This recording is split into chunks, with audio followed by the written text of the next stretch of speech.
I think the honorable thing for our species to do is deny our programming. Stop reproducing. Walk hand in hand into extinction. One last midnight, brothers and sisters opting out of a raw deal. Do not trust any friends or family members. I repeat, do not. Topic you threw down the hallway there. I remember the hammer attack or the or Elon Musk taking on Twitter. Yeah. That was it. That was great. Nice, easy going to get it. I feel kind of bad talking about the hammer attack. Yeah, me too. Wait, the what? Nancy Pelosi's husband, like some psycho broke into her house and like showed up with like zip ties apparently, and like just was like, "Where's Nancy?" And she was gone, but her husband was there. And then I locked himself in the bathroom and then called for the cops. When the cops got there, he like grabbed a hammer to defend himself. The guy wrested it away and started like beating him, shattered his skull, like fractured his skull. So he's like, he's gonna be fine. Like apparently he's gonna recover, but as fine as one can be. Yeah, as fine as an 82-year-old man can be, like after being brutalized by a hammer. Yeah, it doesn't feel like quite like appropriate light podcast talk, but it's symptomatic of it's just it's the end result of like all this shit, like all the shit that's out there. It's the end result of the conspiracies that ferment on Twitter and all this shit. Yeah, I suppose so. It's not the end result. It's one of many exciting results. Well, yeah.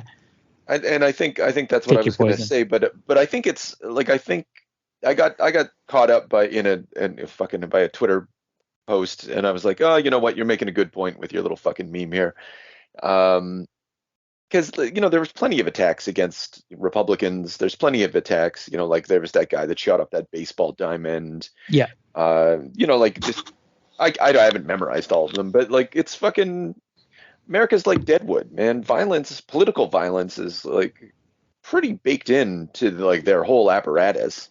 And I'm finding it difficult to be surprised that this happened, and I'm finding it difficult to be concerned that this happened.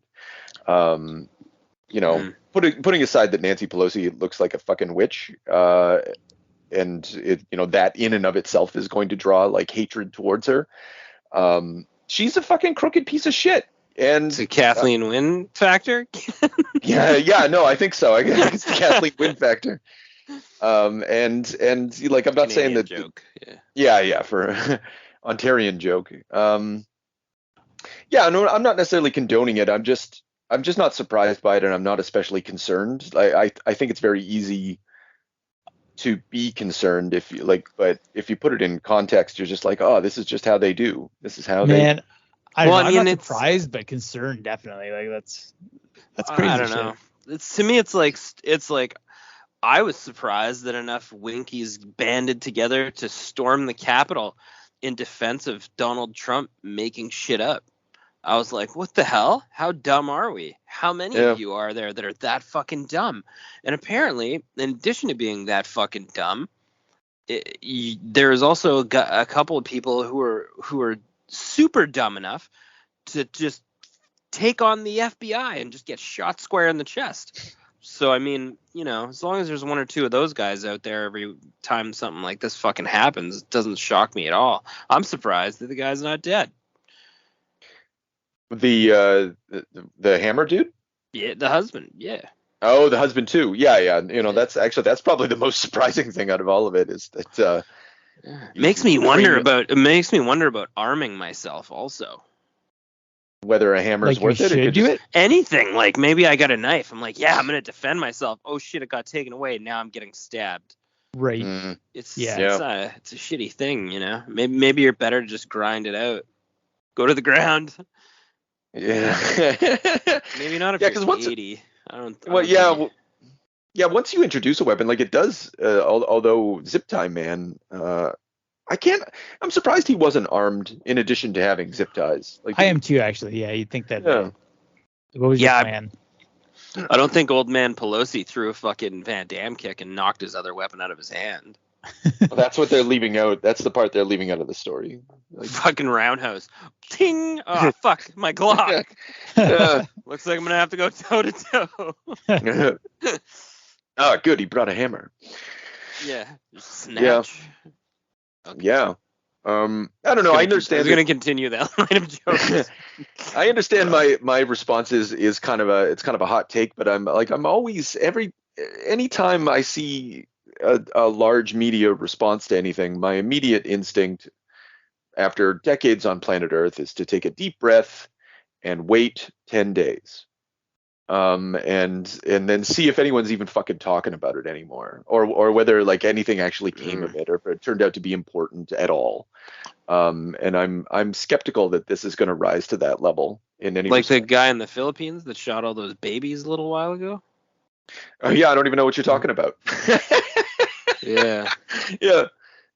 Someone did that? Cop. He snapped, and then he got fired for he was trafficking. What did they call it? They call it like crazy something, crazy juice, crazy sauce, crazy powder. It's fucking caffeine. It's like caffeine and something else mixed with crack. Mm-hmm. And he was trafficking it, and he got busted with like 40,000 of it, and then they fired him. So he fucking snapped, and on his way home, I can't remember if it was reverse, but he killed his wife and his little boy, and then he went to the nearest daycare with a machete and started cutting down sleeping toddlers. Jesus Christ. All right. They shot a bunch of them, and he got the rest of them with a machete, and then he killed the staff as well, and like one lady survived because she was hiding in a closet, and and then he shot himself. Yeah. Well, this is good Halloween material. This is Jesus Christ. Like, what the fuck, man? That's like, awful. What would bring you to that? What would bring you to that? The little guys are sleeping, the little fuckers, man. Yeah. It was nap time. Yeah. He was, I don't know. There's got like, is there forethought in that moment? Like, there's the crazy juice. I don't think so. I mean, if you get fired, snap, go straight home and kill your wife and kid, I wouldn't say any of that's premeditated. That's fair, but then there had to have been some notion like of the location of the like. I think if this ever happens to me, I'm getting daycare. It had to symbolize something, or like. I did it, and I think my first feeling is that it had to symbolize something, but maybe it didn't, fuck, who knows? Yeah. And I thought, that's horrific. That's big news. And then as soon as you brought this up, I realized, hey, man, I read that article about a week and a half ago, and no one talked about it after that. Yeah. I mean, maybe it's because of the Philippines, but... Yeah, which doesn't mean it's not important. It's just there's different degrees of importance. Like... Even the other thing we wanted to maybe touch on is charlatan whore Elon Musk's most recent, acquisition of Twitter. Another billionaire buys a newspaper, essentially. Basically, yeah. And I can't really find it in my heart to give a shit. I can't. What I'm most annoyed about is that everybody's going to, even us right now, is going to talk about it, and if the news is going to be the news. And I'm like, fuck, this is the same goddamn dynamic that produces racist grandpa. Stop it, fuck, right now. But no one's going to, because we can't help ourselves. Yeah, it's complicated. I think the weirdest thing was when he walked into the place with an actual porcelain sink and then tweeted, "Let that sink in." And I was like, "Is this funny?" Yeah. Like, is that the joke? Is that the whole depth of the joke? That's it. That's commitment. I guess so. I forgot that happened. At the time I was like, that's amazing. Is it? That's so fucking dumb. It's like it's a supreme dad joke, really. Yeah. He's got so many kids. Makes sense. Yeah. It's such a fucking uncle joke. He's had a lot of practice. Yeah. And he's got money to burn. He's like, I'll buy a sink. Like, this is funny, guys. Yeah. He should have dressed up like Donald Trump. It would have been funnier. You're getting fired and you're fired. I don't know. That doesn't even make the sink thing doesn't even make sense, because then you start to wander on it. Like, are you bringing in everything except the kitchen sink? Now I'm confused. Let Right. what Yeah. sink in? No, Sink what in? Yeah. Well, that it actually happened. No, but Yeah. me too. I started doing the same thing. I was like, are there any other puns or plays on words that he can do with this? Like, Because it's a big effort to bring a sink into a place like that. Real Yeah. asshole move. It So does like, set a and tone. it's got to be deeper than that. It's got to be deeper than that singular joke, but it's not, I guess. no, and the worst thing is going to be placed on a goddamn pedestal, and like people are going to talk about it later. Like, but some people Yeah. within earshot of Elon are going to tell the story about how good the joke was and how great, it's a memorialized moment, and then the rest of the people are just going to like, the fucking sink, get that fucking thing out of here. It's very weird. I Maybe agree. I hope he makes a small statue of it. I greatly enjoyed the going in there. Well, first the sync, and then the symbolic gesture of firing the content moderator and like the CEO and all that, and then having to pay out $2 billion because I guess didn't realize that in their contracts it was stated that if they're terminated before, there's a big payout for them.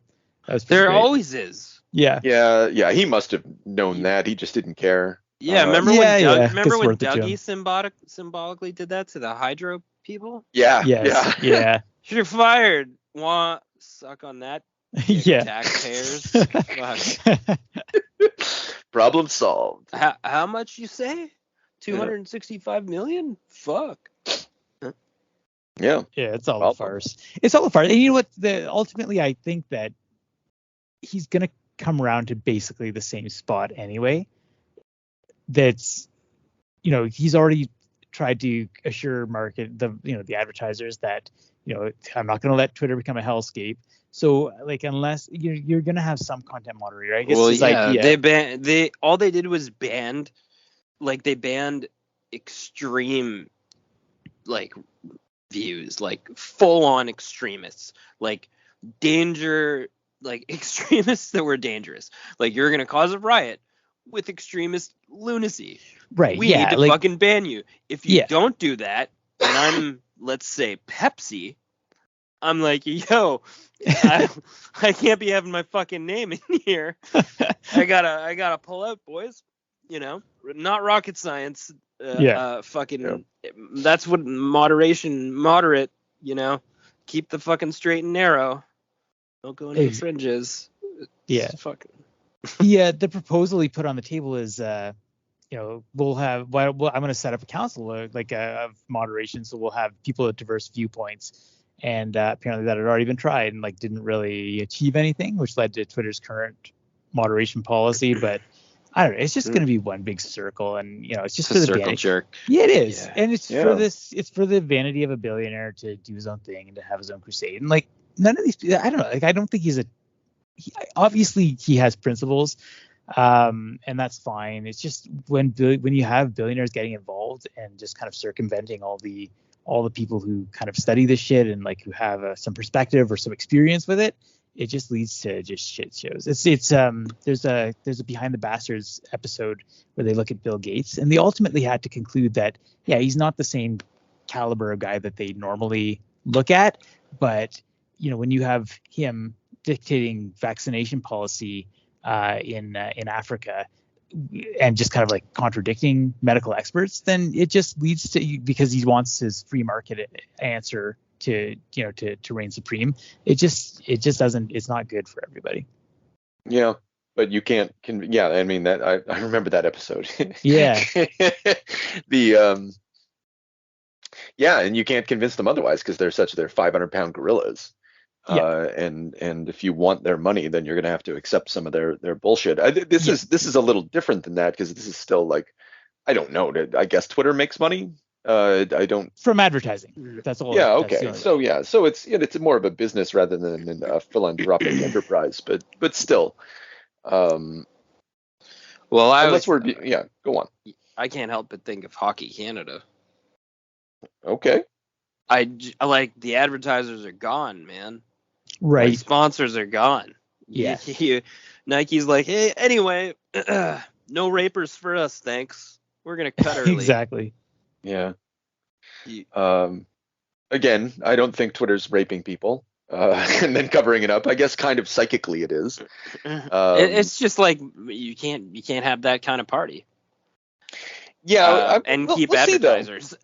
Yeah, we'll see. Like, I guess the real test is like maybe Alex Jones won't end up back on Twitter just because he's such a goddamn black hole at this point. But I would imagine that we're going to see some other, like low key, what we would review as extremist individuals who are just like, real hardcore conspiracy peddlers. I think they'll be back. I guess I'd have to treat myself to Twitter to experience any of that. Yeah, which I won't be doing.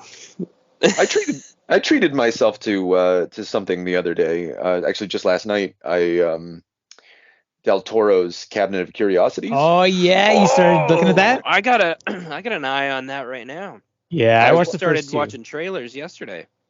I only watched Pickman's the adaptation of beautiful Pickman's Portrait. I'm excited about that one. Which one's that? Yeah. Pickman's Model it's a Lovecraft story. Oh, that's a new episode then. Yeah. When I checked in and started watching trailers a couple days ago, it was there was only the Rats, directed by the same gentleman who brought us Slither, which I was pretty excited about. But it was a pretty decent episode.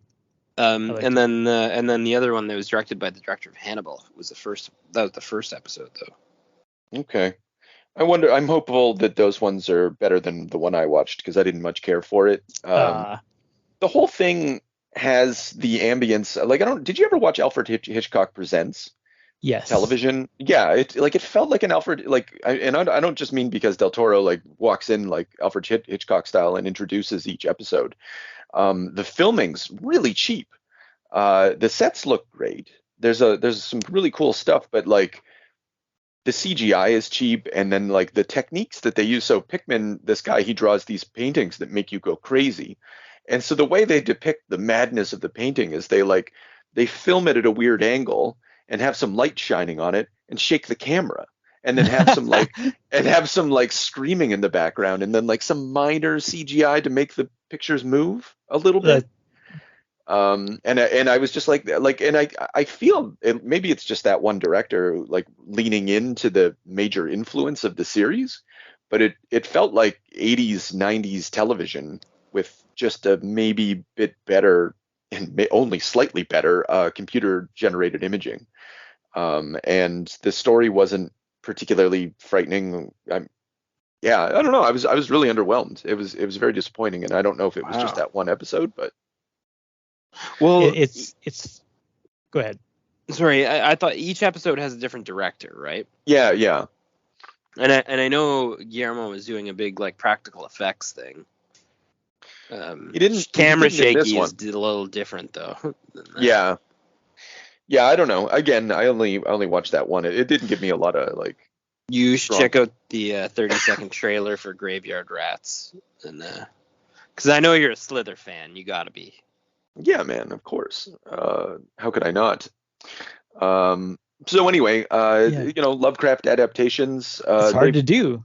Yeah, they've got it's tricky. But sometimes you get a hero coming along. Sometimes we're holding out for a hero, and our hero is a wife beater by the name of Richard Stanley, who comes on in with a color out of space. Starring Nicolas Cage. When was this? 2019? 2020? 2019, I think. Yeah. Okay, I did precious little reading about that. I scanned the Wikipedia page, and then I spent a little time looking into Richard Stanley wife beaters past, and like read the ex-wife's account of how she had been treated previously, and I was like, oh boy, this guy's a wife beater. I'm strongly inclined to believe her story. Okay. Yeah, I mean, just that. It was quite long and quite detailed, and I was like, okay, you're either making up a lot, or you're telling the truth. And when I thought about, because you shared that thing where Stanley's like, I've been deemed innocent, like, and again, I didn't dig very much into it, but I was like, that's just on his website. That's just something he's saying. Well, apparently the French court has, reviewed the case and dismissed the charges. So Right. for the sake of legally covering ourselves too, let's put that back on the table. It is very much wife beater, Richard. Oh, God. Come at me, bro. Oh man. Yeah. Oh man. Yeah. Rough. Anyway, sorry, I'm not going to focus on that because we're going to. Yeah, he's innocent, bro. Yeah, that's right. He's it. So we know this guy aside from his extracurricular activities, his previous attempt to make a movie. Well, he made some other movies, but like he's most famous for having been kicked off the directorship of The Island of Dr. Moreau. Did you guys ever watch the documentary that was made about this? No, it's probably better than the movie. I haven't seen it. No. Oh no, it's just like it was a series of really bad events, and also like weird choices on Stanley's part, if I recall correctly. And so the money men kicked him off, and they brought in Richard or Frank Horkheimer. I don't know. Fuck, I don't. It doesn't matter who that. John Frankenheimer. Frankenheimer. Thank you. So I was thinking of like, so I was mixing him with a bunch of Frankfurt School guys. So he snuck on set as one of the extras throughout the entire movie. Oh shit.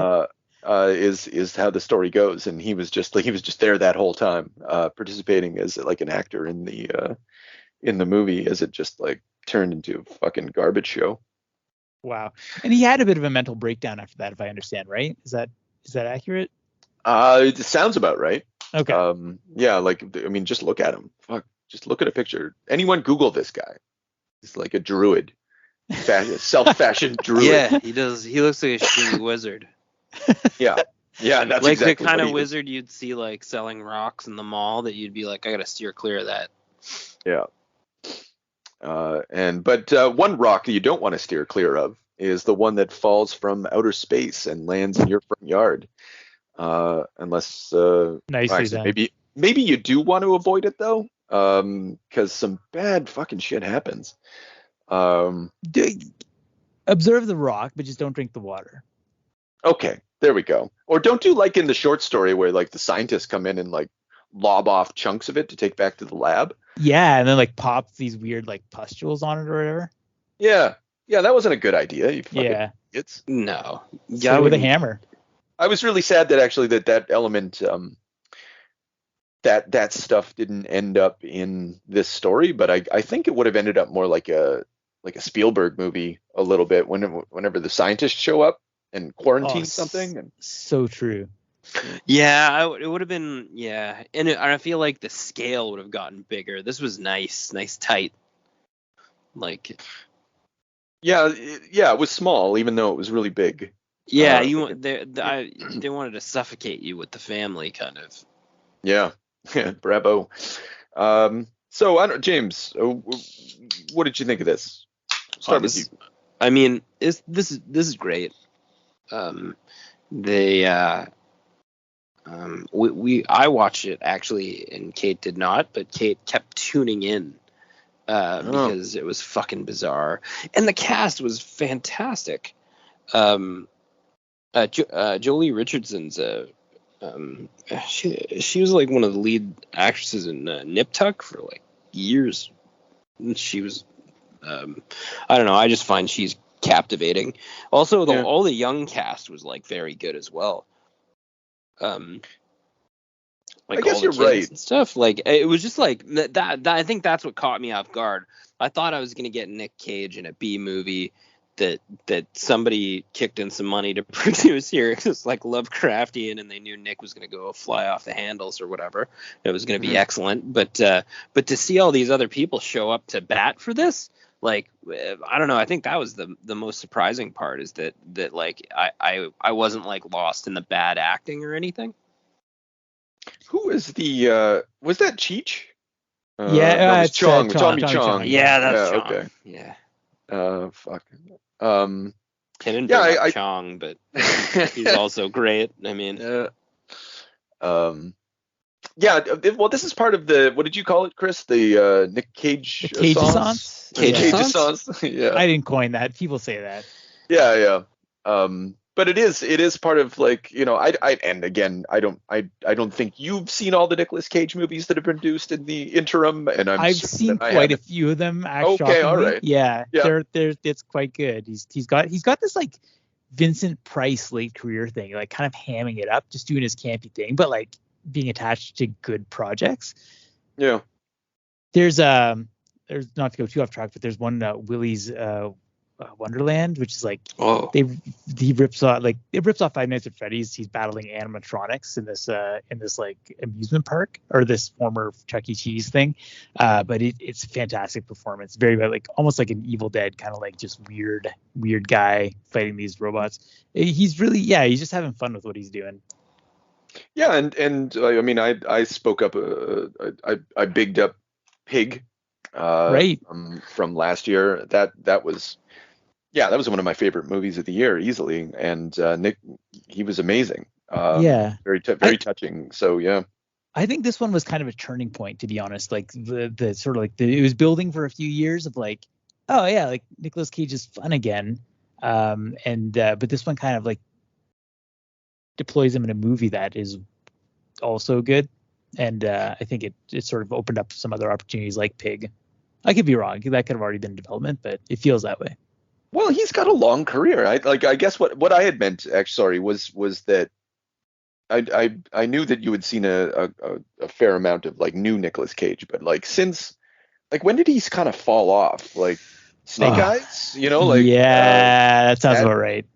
And then like there's the Wilderness Years, and like he's had a career that whole time, and like Bad Lieutenant, Port of Call, or whatever, you know, like the beautiful adaptation of The Wicker Man with the famous not the bees. Yeah, that's my favorite. That's one of my favorites. Yeah. Have you guys seen this movie with Nicolas Cage where he The Unbearable Weight of... Yeah, I saw half of that. I didn't get a chance to finish it. Yeah, he's plays himself essentially, sort of going undercover with a major gang leader in order to get close to him, and he's like, I think he's wired or something like that. Like wired in the sense he has a wire on him, not he's all like fucked up on drugs. Vincent Price is, maybe, I don't know if it's a good analogy, but it feels like a good analogy. Because he's certainly doing a thing right now, you know, like, and he's making fun of himself while he does it, and then he's also like doing serious roles. But this movie is not a serious role for him. No. And as a matter of fact, he does something really annoying throughout the entire movie, and I don't understand it. Like when he starts sort of mouthing off, he takes on a weird accent or something. Right. And he's like, I can't mimic it. I'd have to put it on the screen. Maybe I'll try and splice it into the episode. It's just like, it's weird. And it has no dramatic force. It just makes me feel like the character of, what's his name, Nathan, in this one. Is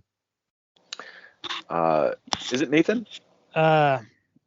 Yeah, I think it is Nathan in this. Okay. Yeah, right. Nathan Gardner. I think I wrote it down. Yeah, thank you. It feels like he doesn't exist as a character every time Nicolas Cage does that. Like, and I know it's supposed to be representative of madness, but it doesn't even feel like it's mad. It feels just like there's a repressed hippie, or not even a hippie, like a California whiner or something. I really can't put my finger on it.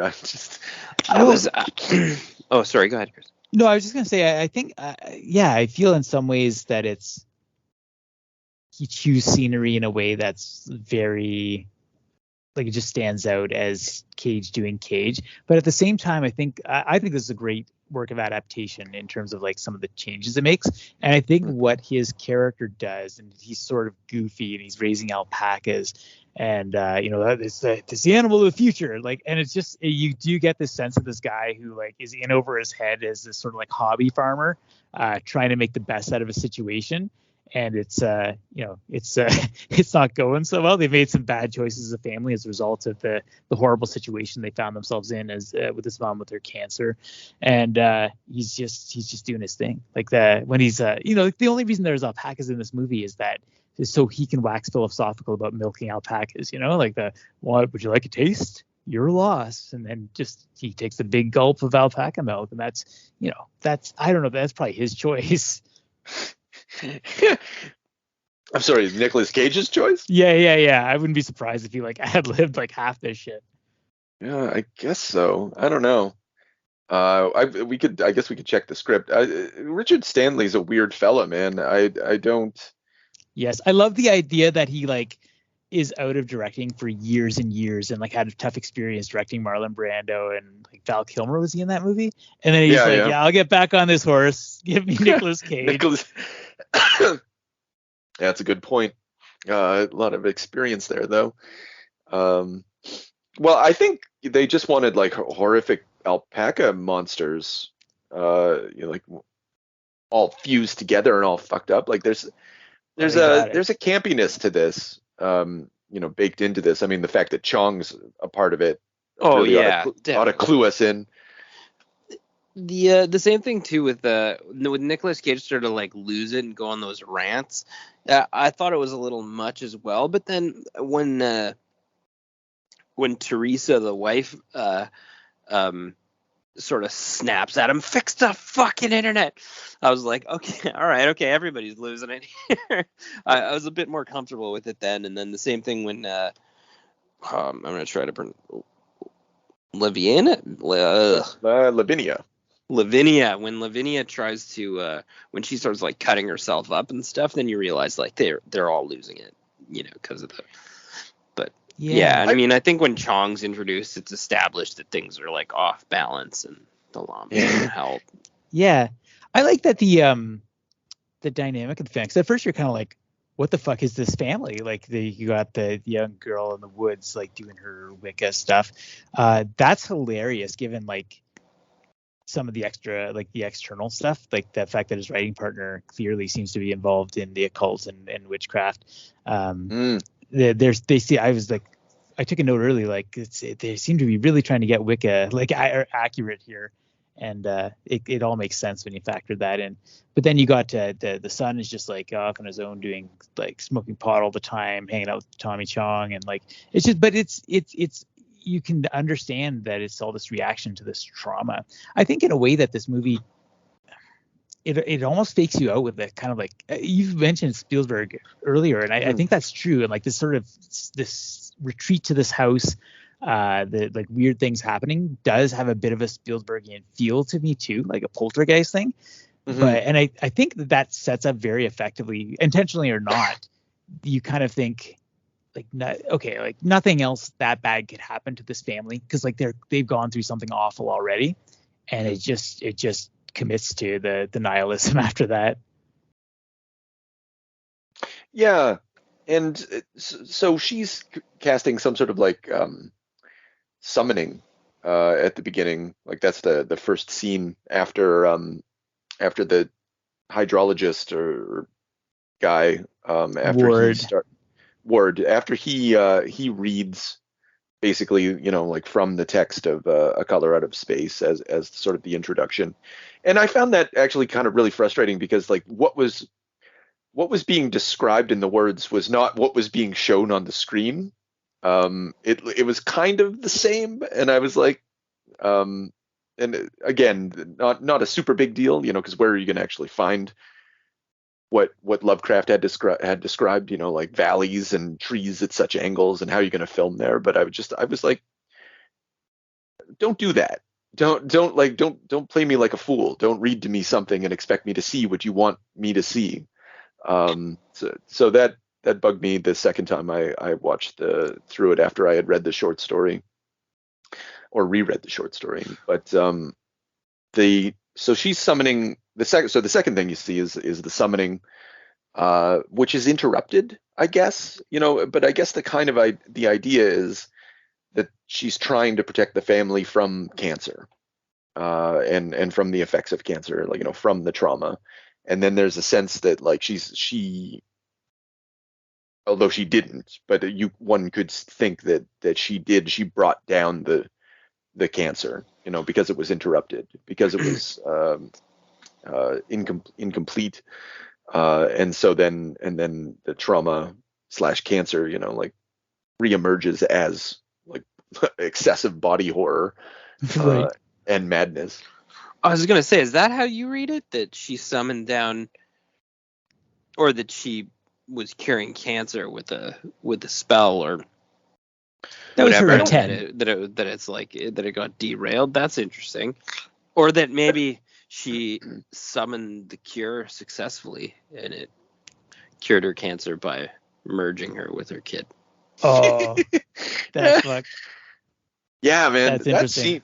Yeah, I don't like. Again, that's one possible way of looking at it. That the movie, I think, purposefully leaves open as a possibility.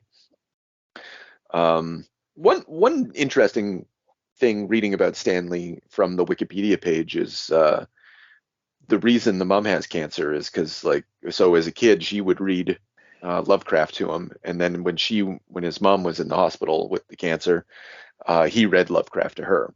Wow. Is how it goes anyway. So because I was wondering, like, where does this come from? Because there's nothing like this in the story. There's no need. No. There's no sense of like an actual emotional family unit. And you said, Chris, this is a good example of adaptation, and I'm inclined to agree. Because like the short story works extremely well as a short story, as a Lovecraftian bit of horror.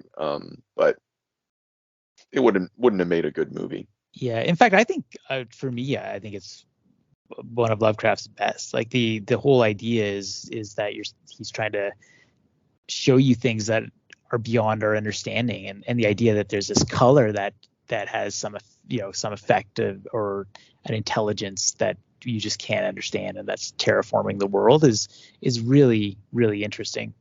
Mm-hmm.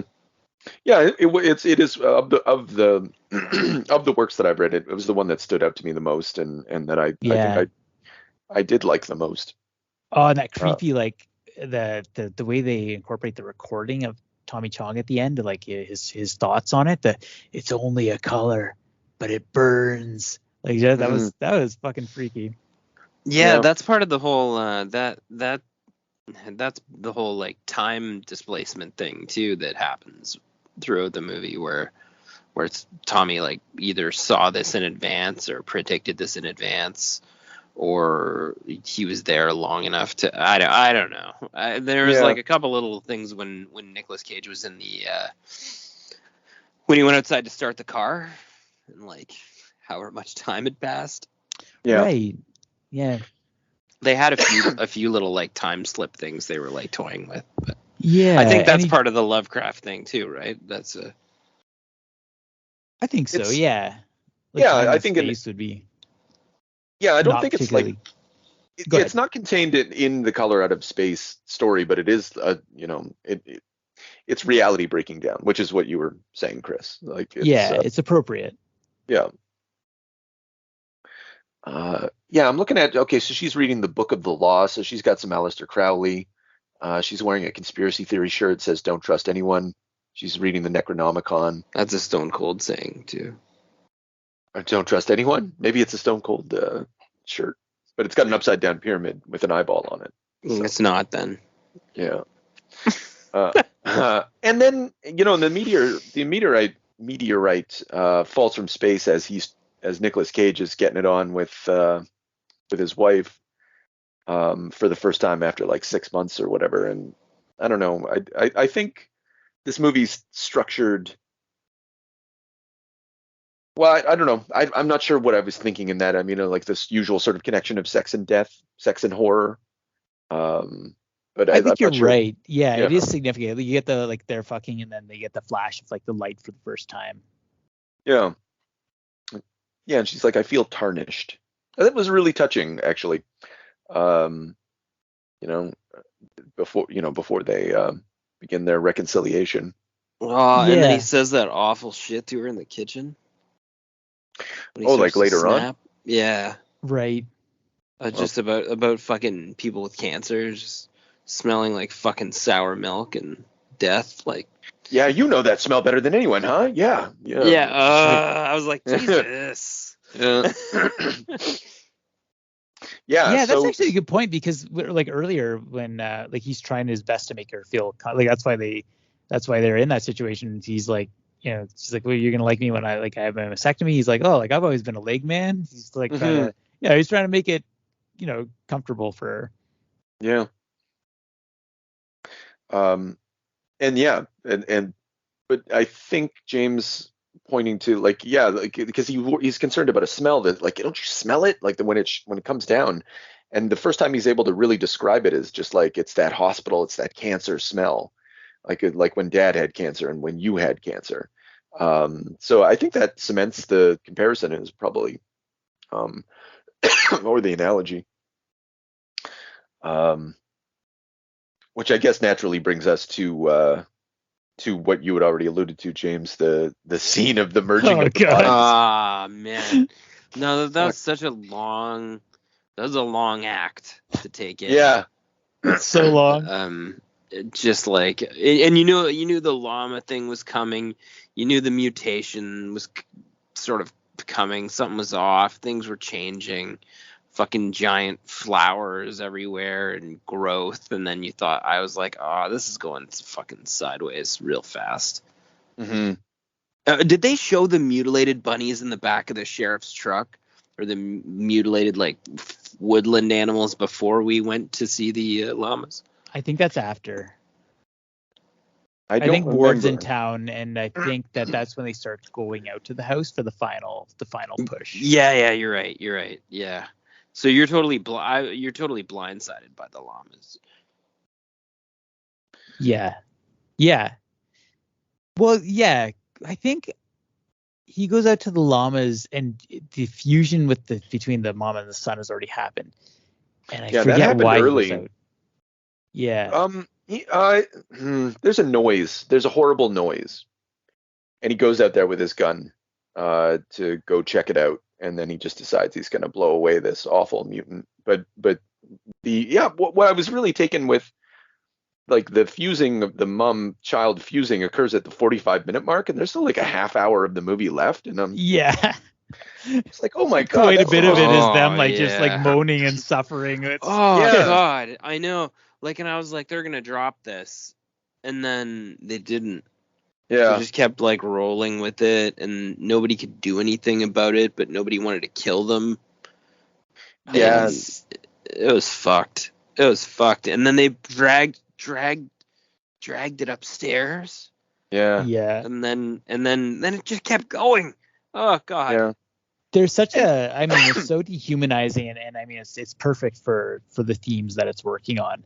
But a couple things just stick with me to the when the what's the girl's name again? Lavinia. She's like, it looks like she's absorbing him, trying to reassimilate him back into her body, and the son's like, don't say that. And then when Nick Cage tries to give her some water, and she's like laughing at like a dog. Yeah. Oh fuck yeah. Yeah. Great. Just left me with a lot of imagery. Yeah. Yeah. I think that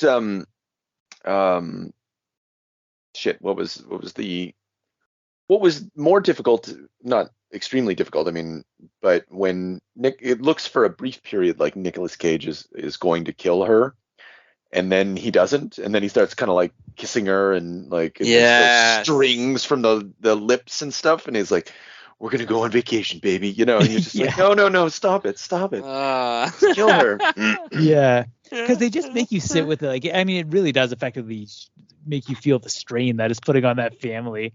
I like when he goes out. I think when he goes out to the barn, it's like this, like it's a parody of like male pride. And he's like, you stay here with Jack and your mother, everything's gonna be okay. Like, no man, this is not cool. Yeah. And so he's like screaming at the alpaca. It's like, you gotta, I guess for the coloring, leave my family alone now. So he takes shotgun justice to them. Yeah, that's fucking awesome. Yeah. They're just howling. And like, why is the fucking alpaca orgy fucking creature, why is that the fucking? That's not even the main hubbub of the whole problem. Like he channels it out to that thing. Oh, it's fucking weird. Yeah, he's just projecting his frustration. You know what? They were meant to be the animal of the future, and they are. Yeah. Evolution has happened, and just wasn't what he expected. None of it. It's like your dreams just don't turn out the way you think they're going to. Yeah, but he does retain that fundamental delusion throughout. Like sitting in front of the television and feeling that his family's there with him. And denying that there's an issue when clearly there's an issue, and the children are like, can't you see what the fuck's going on? And he's blaming them for, just like playing games or. Oh, yeah. See, like I took it as though the kids were with him, and that was like more like time slipping. Well, because it does show them at the end, like Shining style. So I hear you. But they really weren't there. They were no. They were doing other stuff.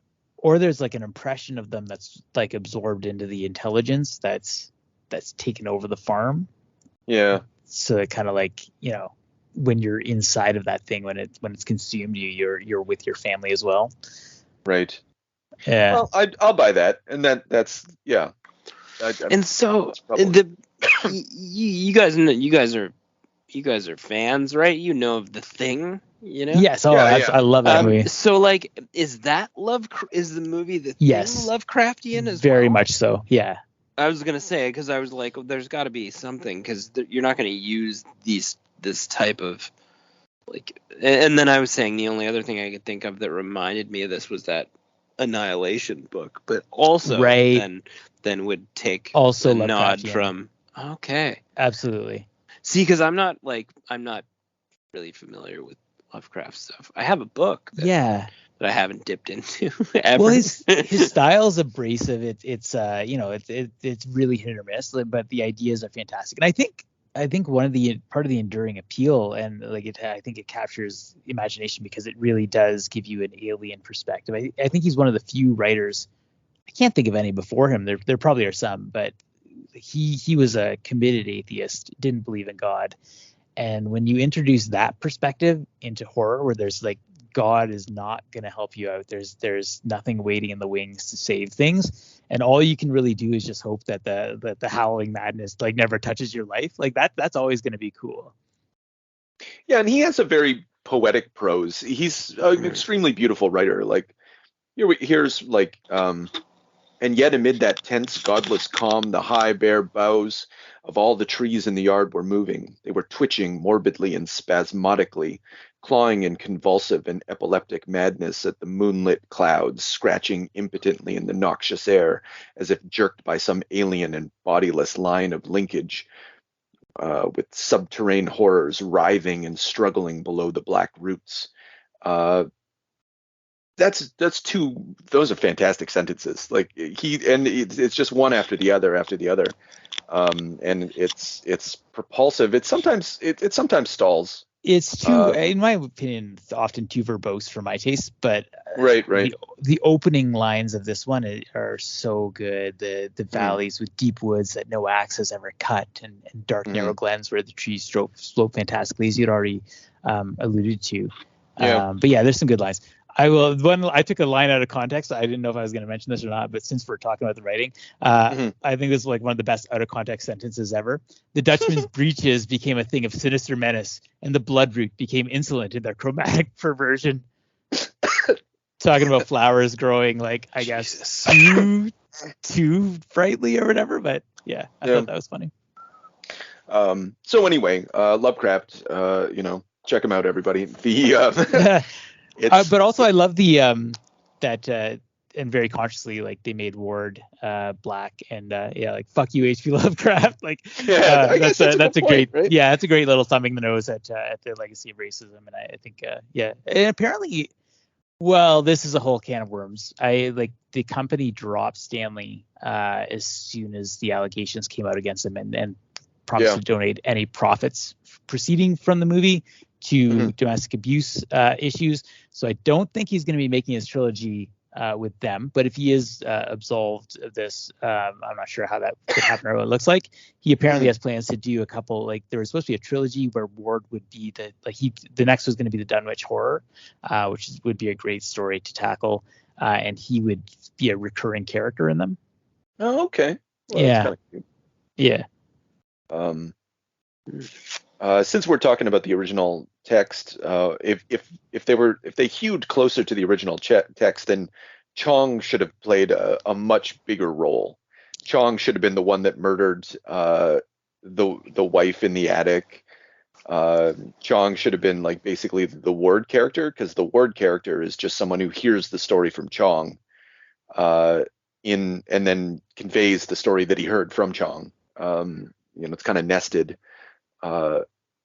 Instead he's just a crazy old guy in the woods, which is fine. I didn't want to watch the Chong movie, but that would have been a very different movie. Definitely. Yeah, he was great as a splash of color. I really enjoyed Chong's presence, but I'd want to read the book. I generally enjoy when Chong arrives on the silver screen. Yeah. Didn't see Chong coming. No. But yeah, I did groan with pleasure when I saw him. My old friend. You're back. Fantastic. Yeah. Come on in, man. Yeah. That's the guy, like, you're not even sure if he's still alive, so it's just like, it's really it's heartwarming to see him. Yeah, actually, because I could have sworn he was dead. And perhaps he was. Perhaps the Stanley magic is in full effect. In the original story, it's not clear that the color out of space is pink. And I want to shout out to this movie for having the balls to like make a pink horror movie. It had some purple. It had some purple. Yeah, it's pink and purple, but it's just like that's ballsy, that's tough to kind of pull off. I'm not sure that it's always as successful as it could have been, but at the very least, it's different. It makes this movie stand out. I'm gonna pitch to you that there weren't a lot of choices, because red would have been stupid and cliche, and then anything else would have been hard to film under. Like yellow, everything's yellow. Or like imagine going blue. That's a good point. Yeah, it'd be all dark. It wouldn't work out. Well, they were going for ultraviolet type colors. I like it. It's even though like obviously ultraviolet you can't see it, but I think the emphasis was on the violet part. So if there was a color out of space, it would have to have something of violet to it. That's how I took it anyway. Yeah, it's such a hard thing to do because it's supposed to be a color that is unrepresentable. So and then they kind of have that line. I think at one point Nicolas Cage says, it was like a color. No, it's kind of like not really like a color I've ever seen. So they try to just throw that out there that like what you're seeing is always changing, but they've done very effectively for like as much as well as you can. Go on. I was just gonna say, in the end, like that final kind of like conflagration of color that kind of dissolves the girl, and you get that glimpse of that fantastic alien landscape as it ascends to the stars. I thought that was really well done. Yeah, there's some liberties taken. Fair, it's a visual medium, obviously. What is this the best choice for a Lovecraft movie? For like a Lovecraft movie, and I know this went off pretty well, but it's not immediately one that comes to mind as something you could film. And I think most of them I get that sense, because like it's unnamed horrors, unvisualizable horrors, unrepresentable horrors. And I think that's always going to come off a little campy. Yeah. Because by necessity. When you get Cthulhu, it's like, well, what does he look like? Kind of like an octopus, dragon, bat, elephant, okay, like throw that together. And people do a pretty good job of like trying to make that look awesome, but ultimately that's it's just it's a chimera. Like it's just something out of Greek mythology. Mm-hmm. And the horror of it is its ancientness and its sort of like indifference, and that's where I think and that's tough. How do you visualize that? Yeah, how do you exactly. convey that? Because I've seen some Godzilla movies and they haven't done it yet. Right, exactly. They haven't quite got that thing yet. Yeah. Anything else about this one? I don't think so. I think that we fucking talked no. about it. No. I think the mega event was the after Mutant? that it just after that it just sort of everything just came apart. Yeah. Yeah. Oh, when the mom became that giant fucking attic spider, that was like that caught. I don't know why it caught me off guard. I saw it coming, but well, yeah, she was definitely going to turn into some sort of fucking horrible creature, but yeah, and it's on top of the daughter. She's like, "Mommy, no, no." Oh yeah, the design of that did call to mind the Thing. Actually, when you had mentioned that, I was like, it felt kind of John Carpenter. Yeah, I think this movie, even like The Color Out of Space, is not that kind of Lovecraft, because all the creatures just disintegrate. Like the woman in the attic, she just disintegrates as she moves, and then Chong fucking. It's not said, but it's implied and justified that he murdered her in order to put her out of her misery. And yeah, this movie goes, okay, we're gonna do Lovecraft, but we're not gonna be faithful to the text. We're gonna go the route of The Thing and have like some fucking classic gross out practical effects. And film it in really like weird strobe effect light, so you don't look at it for too long and see how stupid it looks. And then have it explode in great classic. choice, really. Yeah. Why not? So, all right. Well then, so let's give it the old guilty or innocent. I think I know where we land here. I think this thing's guilty as taking too many. Not sticking to the text enough, and really disrespecting H.P. Lovecraft's original vision, and also including Nicolas Cage in as the role of the dad. And yeah, I'll go with that. Guilty. Wow. Yeah. I'm gonna go against that and say it was innocent, but I have a hard time with that also, though, because they just interviewed George R.R. Martin and Neil Gaiman together, and the two of them said you got to stick to the text when you're filming shit. Oh. Yeah. Oh, wow. Okay. Yeah, so there was damning, for everybody. Yeah. They said what happens is you get these little winkies on set, talk themselves into the fact that they're geniuses, and then they like to rewrite things in their own minds as though it's better, and then you just get a bad movie. Yeah. Although in this case he didn't get a bad movie. Yeah. True. Yeah. Well, that's a whole other debate. Yeah. True.